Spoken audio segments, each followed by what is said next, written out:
સુરત નવી સિવિલ હોસ્પિટલના PM room પાસે રાત્રે ફિલ્મી દ્રશ્યો સર્જાયા હતા, જેમાં નશામાં ધૂત બે નશેડીઓએ પોલીસ અધિકારી સાથે ઝપાઝપી કરીને હોબાળો મચાવ્યો હતો।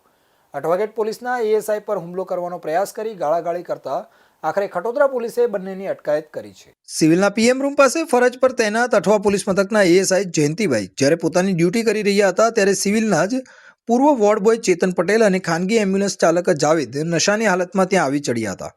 કોઈક બાબતે બોલાચાલી બાદ બંનેએ પોલીસનો ખોફ ભૂલીને એએસઆઈ સાથે પણ ગાળાગાળી શરૂ કરી હતી। ઘટના સ્થળે હાજર લોકોના જણાવ્યા મુજબ મામલો એટલો બિચક્યો હતો કે નશેડીઓએ એએસઆઈ જયંતિભાઈ સાથે ઝપાઝપી શરૂ કરી હતી, તેમજ એએસઆઈએ હિંમત દાખવીને એક નશેડીને દબોચી રાખ્યો હતો। તે સમયે બીજા નશેડીએ એએસઆઈને છોડાવવા માટે તેમના પર હુમલાનો પ્રયાસ કર્યો હતો। સિવિલ જેવા સંવેદનશીલ વિસ્તારમાં પોલીસ અધિકારીની વર્દી પર હાથ નાખતા ચકચાર મચી ગઈ હતી।